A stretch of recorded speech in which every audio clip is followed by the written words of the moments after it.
Okay, so I want to tell a little story about this girl I used to know. Still know. Name is Ashley. Ashley Bartasco. I featured her in at least one of my stories before, if you've heard it. My shitty car rental story. Well, I was best friends with her older sister Rachel. There's four girls in her family. Rachel was the oldest, Ashley was the youngest, and there's Brittany and Samantha in the middle. And at the time when me and Rachel first became friends, Ashley was way too young to even consider being in the picture, even as a friend. She was only 11 when we met. She was really, really immature, even for her age. And I was like, no way. But I know she had this like kitty crush on me. She'd follow me around like a puppy when I was over the house. Always wanted to tag along with me and Rachel. Probably with me. And I was like, no, you're just an annoying little kid. I'm sorry. I just looked at her like an annoying little sister and nothing more. Not a friend, nothing. Because she was 11, I was 19, 8-year difference. And that was it. So, 2006, me and Rachel's 4-year friendship ended. Had a falling out, we're no longer friends. So in early 2007, somehow, I don't know why, I had Ashley's phone number. Decided to call her. Hadn't talked to her in a while, hadn't seen her. Figured I'd say hello real quick, hang up. Well, that real quick turned into about a 2-hour phone conversation. The first time. Just hit it off immediately. Figure, okay, what? We haven't talked in a while, whatever. Just one long talk, and that's it. Well, that turned into another talk and another talk. And then we end up meeting up. And, normally it would be weird and inappropriate for a 14 and a 22-year-old to be chilling like that, going out. But since I was like a family friend, I'd known her mom for a long time. She was like a little sister or a younger cousin. And her mom really trusted me, and it wasn't that weird in this case. So I picked her up, we went out, got some pizza, talked for a little bit. I figured, okay, it's just one time. Well, that turned into 2, 3, 5, 7 times. Before I know it, we're best friends. We're talking for hours every day. It just kind of hit me out of nowhere. I never expected this. That it would go from the annoying little sister to my best friend. Closer than even me and Rachel used to be when we were friends. And then a few months later, I went off to the army, and we continued to talk day in and day out, sometimes 2 or 3 hours a day. When I'd come home on leave, she'd practically beg me to come and see her first. She wouldn't even let me go and say hello to my mom or my dad when I came back. I'm like, yo, I'm just going to say hello to my dad or whatever, and then I'll come back out. And she's like, no, yo, David, come see me first, please. I want to see you. Like she couldn't wait an extra half hour. Even though she'd been waiting months to see me again. and it got to the point where, after a while of this, my parents came to expect it. Like I'd call my dad when I was getting on the Long Island. When I drove over the bridge, and he'd be like, I'm guessing you're going to see Ashley first? Like, yup.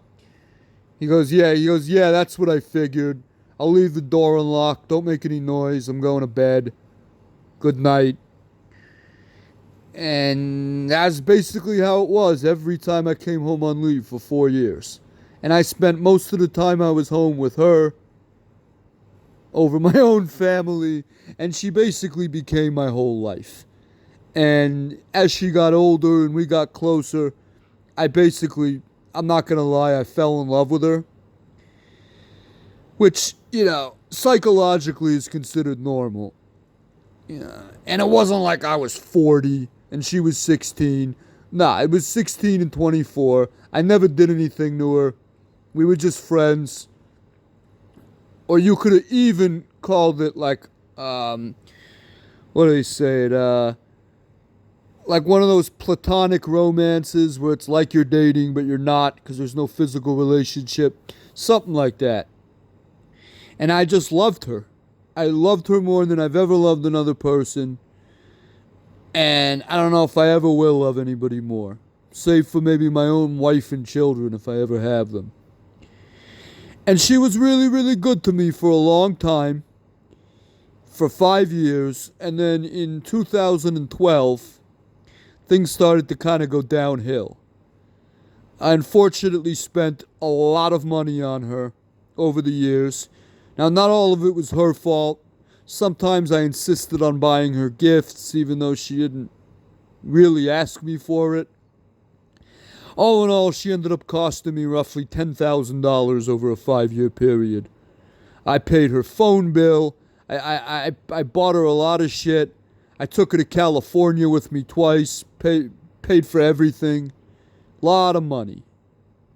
But I felt like it was worth it at the time because I just loved her so much.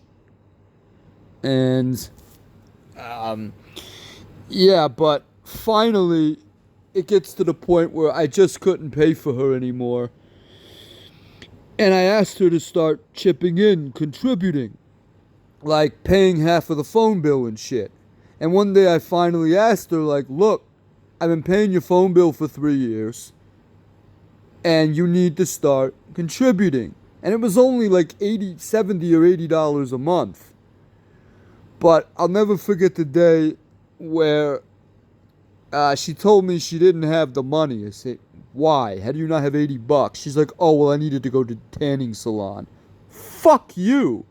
Like, this is the girl I loved so much, and this is how she's treating me now. And it got progressively worse over the next couple of months. This is spring 2012. I was back living in Dix Hills after living in Long Beach after the Army. And she would come over almost every day in like March, April. But by May, she no longer came over. I didn't see her anywhere near as much.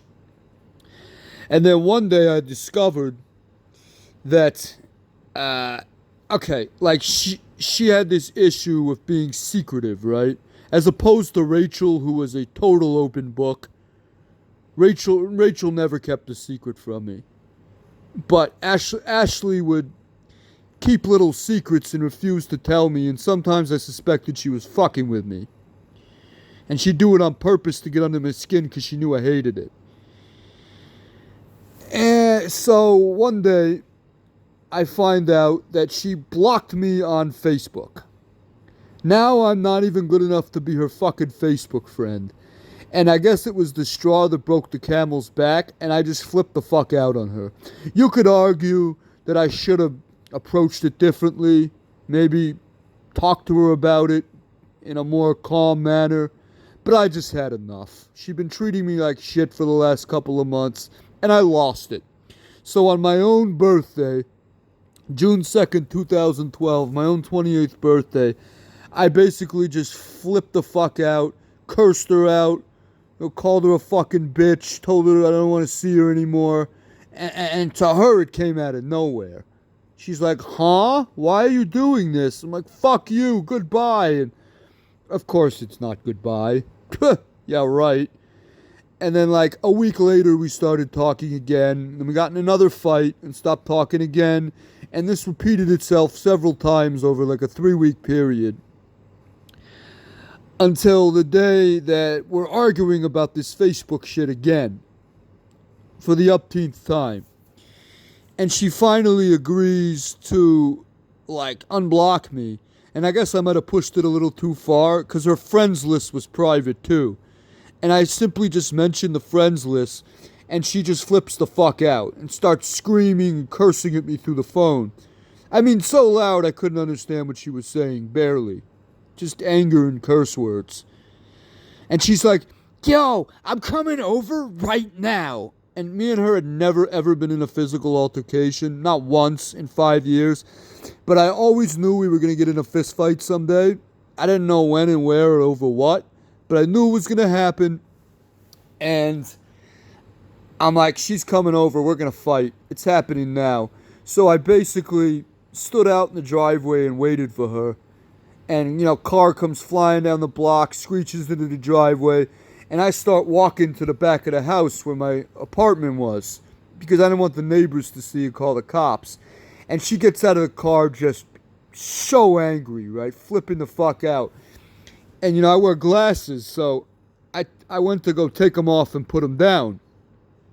And she's literally following me, walking behind me with her fist raised in the air, already, ready to go. And she's like, yo, I really want to fucking fight you right now. I really want to fight you. I want to fucking punch you. And literally the second I put my glasses down, she started swinging. And this girl hit really, really hard. As hard as I've ever seen a girl punch. Like, I've seen her hit 260-pound men and make them wince. This is how hard. She's like a female Tyson. But she couldn't actually fight. And it lasted about 20 seconds before I threw her to the ground, got on top of her, and everything inside me wanted to just punch her in the fucking face as hard as I could. All this pent-up anger towards her. I used to fantasize about beating the shit out of her. And I'm like, this is my chance. She came over, she started it, she ain't gonna do shit. She's not gonna call the cops. After she started nah. Come on. The devil on my shoulder was saying hit her. But I just couldn't do it. I loved her too much, don't hit a girl, blah, blah, blah. But the main reason I didn't hit her was because she has a very, very high pain tolerance. She's one of these people you could punch in the face and she'll laugh at you. I've seen her get her lip pierced. She had a huge needle put straight through her lip and she didn't even blink. So, if I was going to punch her and she laughed, I would have had no choice but to beat the shit out of her and go to jail. Because there was no way I was going to let a girl walk out of my life laughing at me for being a bitch. Not hitting hard enough. So I let her up, and she rewards my kindness of letting her up without hitting her by walking over to my glasses, picking them up off the table in my backyard. This is where the fight happened, of course. And twisting them so hard they basically broke. And at this point, I'm fucking livid, right? I mean, you break my fucking glasses after you start this, and I'm nice enough to let you up? Are you kidding me? And she's like, ha ha, you fucking loser, you fucking faggot, blah, blah, blah. And she's talking all this fucking shit to me, right? Like I never heard her talk before. And now she's trying to play psychological head games with me. Now she's trying to walk away. Fuck with my head. And it's working because I'm getting even more angry. And because I'm the type of person that gets more mad over shit like that than if someone just punches me in the face. And I'm like, yo, where the fuck are you going? She's like, I'm leaving. I'm going. We're done. I'm like, oh, no, you're not. You want to show up here? You want to be a fucking gangster? Want to be a tough bitch and fight me? Come on, let's go. Let's fucking fight. And she keeps trying to, get away from me and leave and walk to the driveway. And I'm like, no, come on. And she keeps trying to get around me again. And when we're halfway to the driveway, she spits in my face, right? But it was like a little bit of spit. And I went and hocked the biggest loogie I possibly could. I mean, much spit as I could get. And I spit it directly in her fucking eye, right? And she was so shocked. She did not expect that. And she's like, ew, yo. And she's trying to clean the spit off of her eye. And I'm trying really hard not to laugh. And she's still talking shit. And she said something to me that really set me off. And I fucking shoved her and slammed her into the side of my house. I mean, boom! I pushed her really, really hard. I think hard enough that she fell. And she was tough. And then she gets up and walks to the driveway. And we're still going, of course. And now we're in view of my next door neighbors, the neighbors across the street. And they didn't see that she started a fight. Oh, and she threw a chair at me, too, at one point. Picked up a chair and flung it at me. And it missed everything but my hand. And it hit the back of my hand and fractured a metacarpal bone in the middle of my hand. But they didn't see that. And I'm still pissed. And I fucking shoved her. I was just seeing red at this point. Just two-handed shoved her in my driveway. And that's all the neighbors saw was me assaulting some girl for no reason. And of course, she's still trying to leave. And I ain't letting her leave. I'm like, we're going to finish this shit on my fucking terms, bitch. Not yours. And at this point, finally, the tough girl was gone. And she really wanted to go. And I'm like, nah, I ain't letting you leave. And she's trying to get in the car. And I'm blocking her. And I'm like, oh, yeah. So I went to take the one thing no girl will ever leave without, her purse. And she's like, yo, give me my bag. I'm like, no. Come and fucking get it. It's like, come on. Yo, I want to leave. Give it to me. Like, no. Come and fucking get it from me. Come on. You want to fight again? You kick my ass, I'll give you the purse. And you can go and never come back. Never see me again. Then finally, she wasn't gonna muscle me for it. So finally she goes, you know what? If you don't give it to me right now and let me go, I'm gonna call the cops and say that you tried to rape me. And I couldn't believe what I was hearing. I mean, this was my best friend, the love of my life, the girl I love more than anything in the world. And I could not understand how things came to this. Not at all. And to this day, part of me still wonders how this happened. Even though I know, I still don't. And I'm like, yeah, okay, you ain't gonna do that shit. And she's like, oh yeah?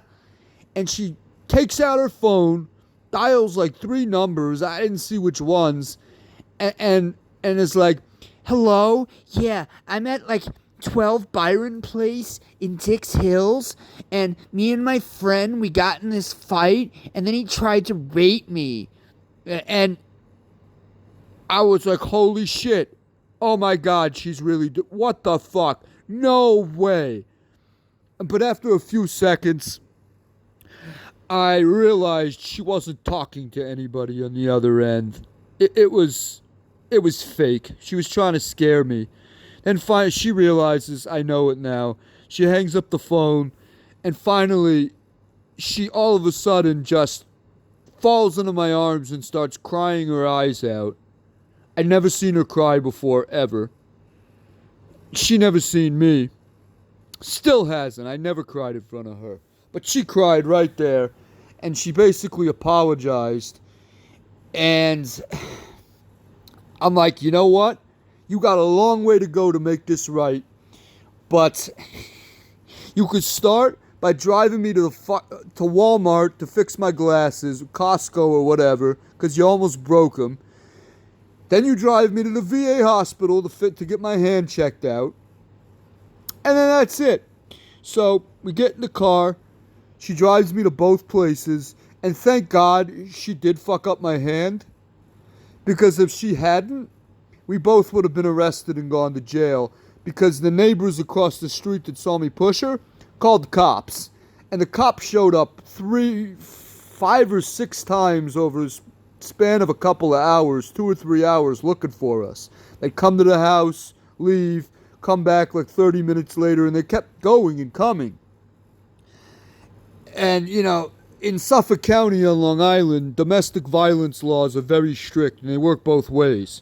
Anyone has any mark on their face or anything, anywhere on their body, they go to jail. And one thing I forgot to mention was at one point, I got this really bright idea. Really good idea. Which was to let her punch me and leave a mark. I purposely dropped my hands and started taunting her, patting the side of my face, saying, come on, bitch, fucking punch me. And I got right in her face, turned my cheek, and she just unloaded on me and hit me with this right hook, left a big scratch on my cheek. And she goes, ha ha, ha ha, I'm gonna call cops. I'm like, oh yeah? See this scratch? No, you're not. You're getting arrested too. And she kind of goes, oh. Like she was defeated. Plan was defeated. But, basically we ended up going to this guy Devin's house, one of our mutual friends, and hiding out for the rest of the day. And into the evening, until the cops stopped looking for us, and that was basically the end of that. Only physical fight I've ever gotten in with a female in my whole life.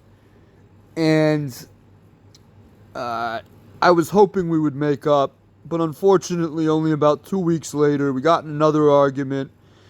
Didn't speak for 5 months. So this is now December 2012 before I saw her again. Remember, this is somebody I saw almost every day or talked to almost every day. 5 months was unfathomable to me. A week was crazy. 5 months. And even though we started talking and chilling a little bit, we only saw each other maybe every couple of weeks, down from every other day. And then, into 2013, it was mostly the same.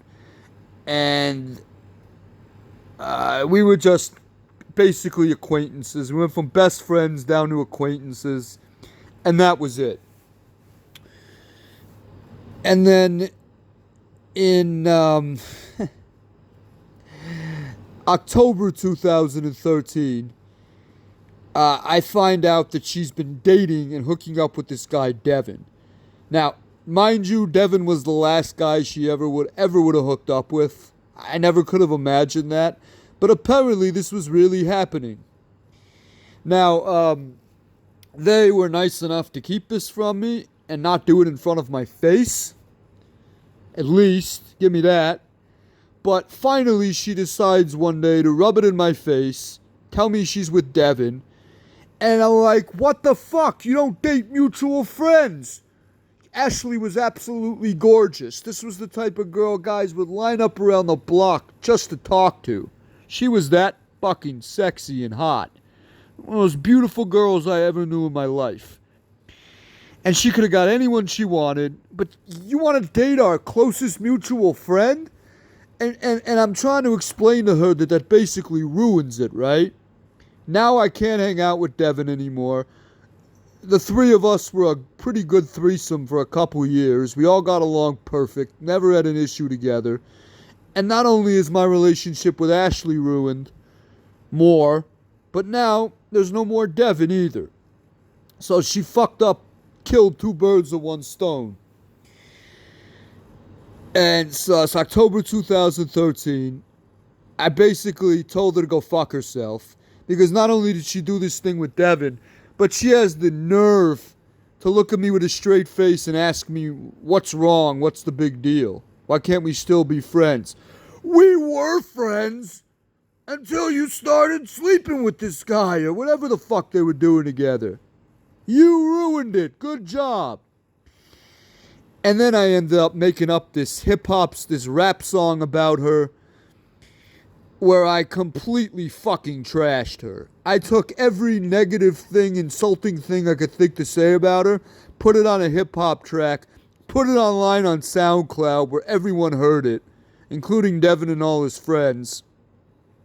And, Devin tried to be a tough guy and threaten me, like, yeah, okay, whatever.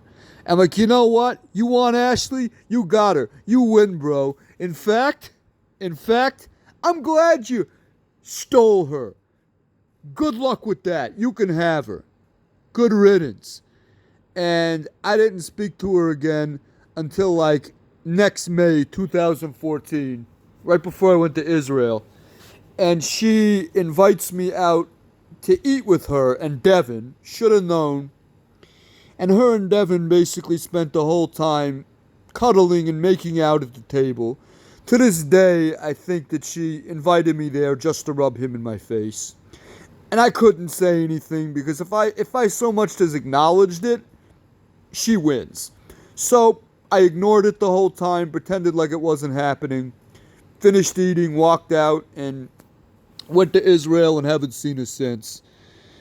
And, over the years, we've barely spoken. We've gone as long as a year without talking. The last, 10 months or so, we've spoken more. But it's mostly texting. Hey, what's up? Nothing much. That's about it. We have really no relationship anymore. And I highly doubt we ever will again. I mean, it's been almost 8 years since we broke it off. In fact, we've been not friends way longer than we were friends. We were friends for 5 years. We've been apart almost 8. And, you know, I still love her more than anything. I still miss her almost every day. I always think about her, talk about her. Like I said, I've never loved anyone more, and I never will. Like I said, I highly doubt it. And I always have hope that someday we'll be together again. She's even expressed that same hope, but in the end, she's had no desire to put her money where her mouth is and actually get back together. So we basically remain apart. And yeah, so this is my story of Ashley. It was really, really long, but I hope you liked it and it was all worth listening to. Yeah.